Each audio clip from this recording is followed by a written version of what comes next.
আপনারা আমাকে চিনেন সবাই, তারপর আমি একটু বলি। আমি হলো ফারহানা আফরিন, সাইকোলজিস্ট, সাইকোথেরাপিস্ট। এখানে সাইকোলজিস্ট ইনচার্জ হিসেবে কর্মরত আছি।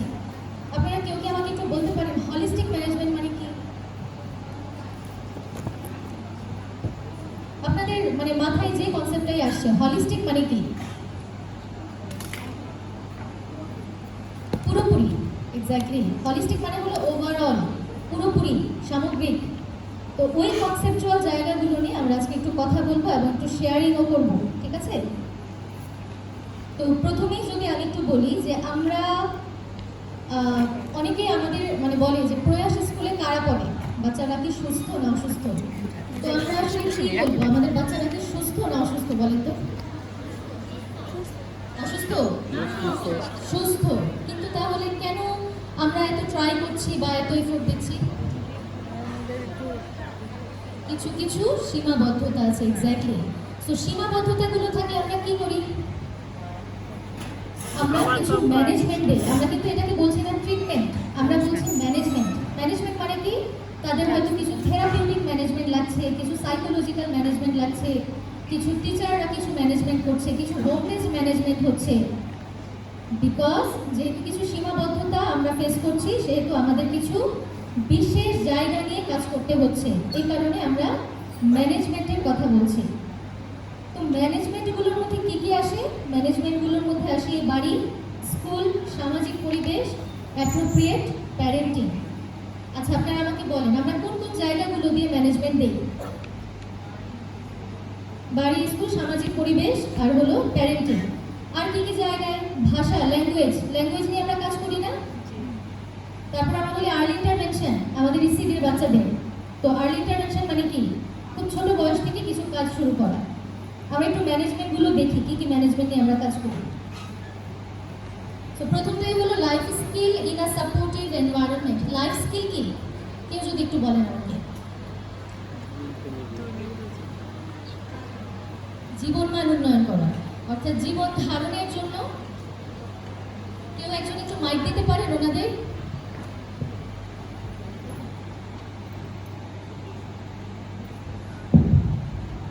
জি। জীবন মান উন্নয়ন ঘটানো, লাইফ স্কিল বলতে আমরা বলছি মানে ওর বাচ্চা বা সবারই বাচ্চা যতটুকু পারে ওর আদর্শভাবে উন্নতি করা যায়, এইভাবে কাজ করা, দৈনন্দিন কাজ করা। ওকে। সো জীবন ধারণের জন্য দৈনন্দিন যে কাজগুলো আমাদের দরকার হয় সেটাই আমাদের লাইফ স্কিল, তাই তো?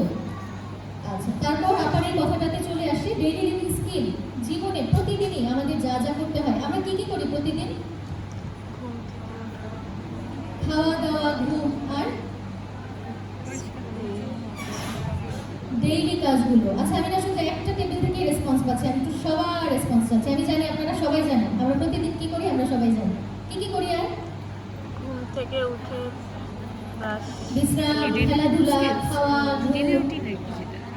পোশাক, এন্টারটেনমেন্ট সবকিছুই আমাদের ডেইলি লিভিং এর মধ্যে চলে আসে। কগনিটিভ অ্যান্ড একাডেমিক স্কিল, এটা কি? দক্ষতা। কি ধরনের দক্ষতা? জ্ঞানীয়। কে বললেন একটু কাইন্ডলি হাত তোলেন? জ্ঞানীয়। জ্ঞানীয়। সো জ্ঞানীয় মানে কি? আমার বুদ্ধি, জ্ঞান, এই জায়গাগুলো সবকিছুতেই তো লাগে এই জায়গাটা। তারপরে আমরা কিছু এরিয়া নামকরণ করেছি। তারপরে এই জায়গাটা হলো কমিউনিকেশন অ্যান্ড সোশ্যাল স্কিল। এখানে কি কি চলে আসে? সামাজিকীকরণ। এই যে আপনারাও আজকে এসেছেন, যে মনে করেন যে আমরা কেউ কাউকে তো চিনি না সেভাবে, তারপরেও আমরা অনেক সোশ্যালাইজ করছি। এটা আমাদের একটা দক্ষতা না? যে আমরা ভালো চিনি না কাউকে, বাট তারপরেও কিভাবে আমরা সামাজিকীকরণ করবো এটা আমরা জানি। আচ্ছা, কমিউনিকেশন মানে যোগাযোগ। কমিউনিকেশনের মধ্যে কি কি আসে? অনেক কিছু। কথা বলতে পারা, ঠিকভাবে কথা বলতে পারা, ঠিকভাবে কমিউনিকেট করা, তাই না? সেন্সরি অ্যাক্টিভিটি কি? সেন্সরি অ্যাক্টিভিটি একটু মাইকটা ওখানে দিয়ে আসেন। আমাদের 7টা সেন্স আছে, সেই 7টা সেন্স নিয়ে যে অ্যাক্টিভিটিগুলো সেগুলো যেমন কাজ, তারপর হচ্ছে ভিজুয়াল অ্যাক্টিভিটি, অডিটরি, তারপর নাম যেটা আমার নাম, তারপর আছে হচ্ছে টেস্ট, প্রোপ্রাসেপটিভ আর টেস্টিভ। এই সবগুলো সেন্স নিয়ে সেন্সরি। তো এই সেন্সরি জায়গাগুলোতে আমার কি কি থাকে? আমরা বলি কারোর হাইপো সেন্সিটিভিটি থাকে, কারোর হাইপার সেন্সিটিভিটি থাকে। আমি এই জায়গাটা নিয়ে যখন এই স্লাইডটা নিয়ে কথা বলবো তখন আমি আপনাদের বলবো, বাট আপনারা জানেন এই জায়গাগুলো। আমার জায়গাগুলো আজকে আপনাদের একটু মনে করিয়ে দেওয়া। অ্যান্ড তারপরের জায়গাটা হলো ইমোশনাল রেগুলেশন অ্যান্ড ওয়েলনেস। আমাদের জন্য খুব জটিল একটা বিষয়, কারণ আমাদের অনেক বাচ্চা বা শিক্ষার্থী নন ভার্বাল, তাই না? তো তারা তাদের ইমোশনের জায়গাগুলো যে বোঝাবে, এটা তাদের জন্য একটু ডিফিকাল্ট না? ডিফিকাল্ট। আমরা যে এত বড় হয়ে গেছি এখনো আমরা আমাদের অনেক ইমোশন ঠিক মতো বুঝি না, তাই না? তো আমাদের স্টুডেন্টদের জন্য এই জায়গাটা একটু ডিফিকাল্ট। আমরা আজকে একটু দেখবো যে আমরা ছোট ছোট কি ওয়েতে তাদের ইমোশনাল রেগুলেশনটা যেন ঠিকভাবে হয়, ওই জায়গাটাতে আমরা একটু হেল্প করতে পারি। আর লাস্টের পার্টটা হলো অ্যাডাপটিভ ফিজিক্যাল অ্যাক্টিভিটিস। এটা কি? আচ্ছা, আমাদের অভিযোজন যে ক্ষমতাটা সেটা অভিযোজন ক্ষমতা, শরীর চর্চা, অর্থাৎ আমরা আমাদের হাত পা মুভমেন্ট দিয়ে যা যা করতে হয়, তাই তো? তো আমরা যদি বিগার ওয়েতে বলি এইটাই। আমি এবার একটু একটা একটা করে যাই। আচ্ছা, লাইফ স্কিলে আমি প্রথমেই যে পয়েন্টটা রেখেছি সেটা হলো স্ট্রাকচারড রুটিন। আচ্ছা, রুটিনের কথাটা আমরা কেন এত বারবার বলি? আমাকে কি কেউ একটু বলতে পারেন কেন রুটিন নিয়ে আমরা এত গুরুত্ব দিই?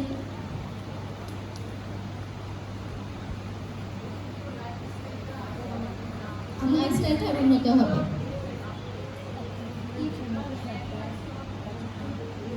আচ্ছা, ল্যাকিং গুলো ঠিক হয়ে যাবে ডেফিনেটলি। রুটিনের একটা কাজ তো ডেফিনেটলি ল্যাকিং গুলো যেন ঠিক হয়ে যায়, এটা। আর কেউ? সুশৃঙ্খল ভাবে আমরা অভ্যাস করতে পারি, চমৎকার একটা পয়েন্ট। আর কেউ? রুটিনটা কেন এত গুরুত্বপূর্ণ আমাদের সবার জন্য, আমাদের শিক্ষার্থীদের জন্য? কেন? টাইম ম্যানেজমেন্ট, সময়, টাইম ম্যানেজমেন্ট চলে আসে। আচ্ছা, রুটিনটা গুরুত্বপূর্ণ এই জন্য, মনে করেন যে আজকে আপনারা যে এখানে এসেছেন, এটা কি আপনাদের গতকালও ছিল এই প্রোগ্রামটা? না, ছিল না। আজকে আপনারা এসেছেন, তার মানে এটা আজকে আপনাদের রুটিনের একটা পার্ট, তাই না? এখন মনে করেন আপনি জানেন যে আজকে একটা জায়গায় আমাকে যেতে হবে, সকাল 9টায় উপস্থিত থাকতে হবে, বাট আমাদের শিক্ষার্থীরা কি সবসময় জানে তাদের কি কি করতে হবে? তো মনে করেন আপনি জানেন না কোনো কিছু, আজকে আমি আপনাকে জাস্ট রেডি করলাম এন্ড আমি আপনাকে নিয়ে চলে আসলাম, আপনার কাছে কেমন লাগবে? আপনাদের কাছে কেমন লাগবে? ভালো লাগবে? কেমন লাগবে? বিরক্ত লাগে। বিরক্ত লাগবে, বা আমি তো আসলে কনফিউজ, আমি তো জানি না আমাকে কোথায় নিয়ে যাচ্ছে, আমাকে দিয়ে কি করাবে, আমি ওখানে গিয়ে আমি কি করব, আমি কিছুই জানি না। সো রুটিনটা এই কারণে খুব গুরুত্বপূর্ণ, যেন তার একটা মেন্টাল কনসেপ্ট থাকে যে আচ্ছা আমি এই জায়গাটাতে যাচ্ছি, আমি মেবি এটা করব, আমাকে এটা করানো হবে বা আমাকে এটা দেওয়া হবে। সো রুটিনটা মানে হলো একটা কনসেপ্ট, প্রি কনসেপ্ট, একটা প্রস্তুতি, তাই তো? কিছু কিছু জায়গায় আমরা সবাই খুব ভালো করে জানি, সকালে ঘুম থেকে উঠে দাঁত ব্রাশ করতে হবে, দাঁত ব্রাশ করার পর আমার ব্রেকফাস্ট করতে হবে, তারপর হয়তো গোসল বা স্কুল। সো এটা কিন্তু সপ্তাহে 5 দিন আমরা যাচ্ছি রুটিনে, বাকি 2 দিন কি আমাদের ছুটি। আমাদের স্টুডেন্টরা কি জানে কোন কোন দিন তাদের ছুটি? অনেকেই জানে, বাট অনেকেই জানে না। যারা জানে না তাদের জন্য আমরা কি করতে পারি?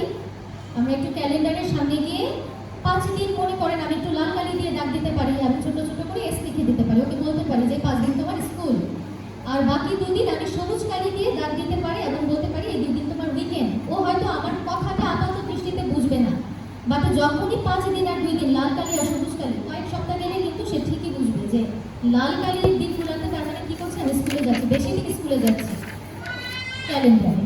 এবং যে 2 দিন সবুজ কালি দিয়ে দাগ দেওয়া, সেই 2 দিন কিন্তু আমি স্কুলে যাচ্ছি না। আরো বেটার হয় যদি আপনারা প্রতিদিনই, এই যে দেখো আজকে লাল কালি আমরা স্কুলে যাচ্ছি, এই যে লাল কালি স্কুলে যাচ্ছি, এই যে সবুজ কালি আজকে আমরা স্কুলে যাব না। তখন স্কুলে না গেলে কি সারাদিনটা, কারণ এটা একটা মানে রিল্যাক্স ডে, তাই না? সে সারাদিন একটু নিজের মতো করে কাটাচ্ছে, ঘুরছে। আবার আগের দিন যখন আপনারা বলছেন স্কুলের আগের দিনও, তখন প্রস্তুতি নিচ্ছে, আচ্ছা কালকে সকালে উঠতে হবে, আমাকে স্কুলে যেতে হবে, তাই তো নাকি? যদি আমরা এই কাজটা শুরু করি, এটা কেমন হবে বলে মনে হয় আপনাদের? ভালো। ভালো হবে। আচ্ছা, ঠিক আছে। তারপরের কাজটা হলো টু ডু লিস্ট। মনে করেন আজকে আমি শপিং মলে যাব, এটা আমি জানি আমি আজকে যাব, কিন্তু আমাদের শিক্ষার্থীরা জানে না, বাট আমার প্ল্যান কিন্তু ওকে নিয়ে যাওয়ার। আমি যদি সকালবেলা বসে একটু প্ল্যান করি যে আজকে আমি তোমাকে স্কুল থেকে নিয়ে আসবো, তারপর খাওয়া দাওয়া করে বিকেলে আমরা একটা শপিং মলে যাব, দরকার হলে আমি একটা ছবিও দেখালাম শপিং মলে, ওর মধ্যে একটি কনসেপ্টটা থাকবে। আমাদের অনেক স্টুডেন্ট আছে না যারা শপিং মলে গেলে অনেক মানে অস্থির হয়ে যায়, এরকম আছে তো, ক্রাউডটা সহ্য করতে পারে না, শপিং মল গেলে বের হয়ে যেতে চায়, দৌড়াদৌড়ি করে, অনেক এক্সাইটেড হয়ে যায়। যদি আপনারা প্রি কনসেপ্ট দিয়ে শুরু করেন বা এরকম টু ডু লিস্ট দিয়ে আপনারা শুরু করেন, দেখবেন যে ও কিছুটা হলেও কম টেনশন করছে, বিকজ এটা ওর মাথায় আছে যে আমি আজকে মার সাথে শপিং মলে যাব। তো এই আইডিয়াটা যদি আমরা অ্যাপ্লাই করি, এটা কেমন হবে বলে মনে হয় আপনাদের? ভালো না? ভালো ভালো, আচ্ছা।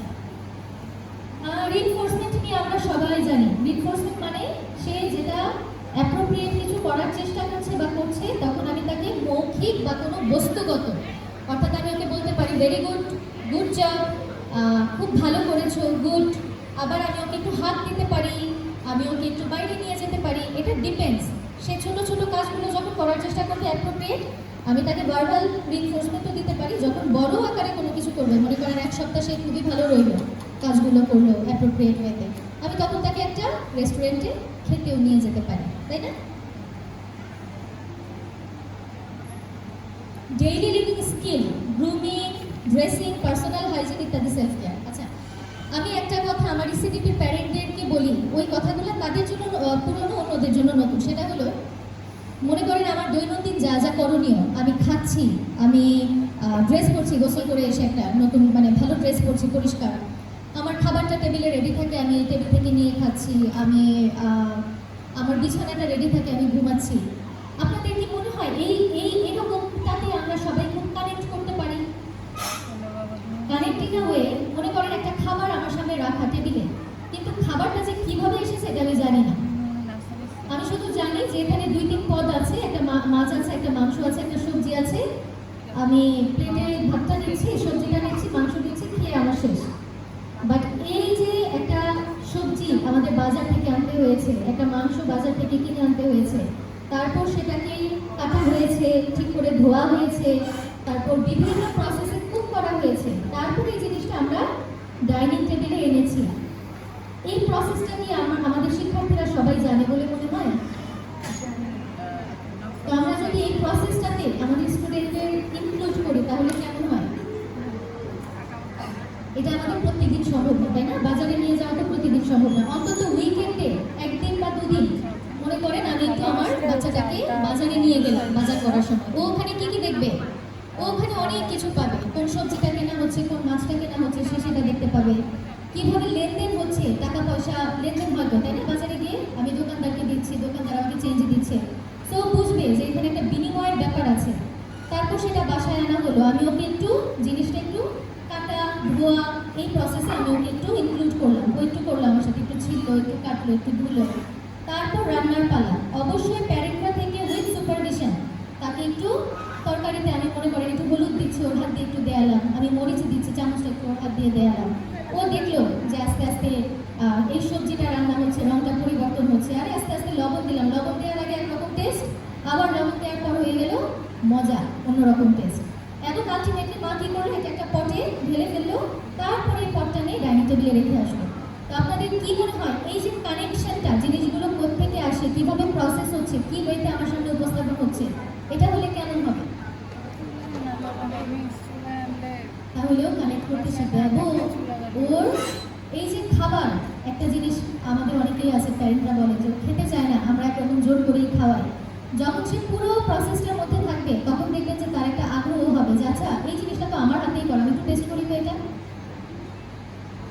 তো আমরা খাবার বলি, আমাদের পোশাক নিয়েও তাই। আমার ছোটবেলায় মনে আছে যে আমি আম্মুকে বলতাম, আম্মু আমি গোসল করবো, আমার আম্মা আমার ড্রয়ার থেকে এক সেট পরিষ্কার কাপড় বের করে আমাকে এনে দিত, বাট এই কাপড়টা আমি পরেছি 2 দিন আগে, এটা কিভাবে পরিষ্কার হয়ে আসলে আমি জানি না। তো এইটাও যদি আমরা করি যে এই যে দেখো তুমি কাপড়টা যে খুলছো গোসলের সময়, এটা একটা বাস্কেটে আমরা রাখছি, আবার যখন আমাদের হেল্পিং হ্যান্ড বা আমরা নিজেরাই আমরা একটু ডিটারজেন্ট দিয়ে এই যে দেখো আমি ডিটারজেন্টটা পানি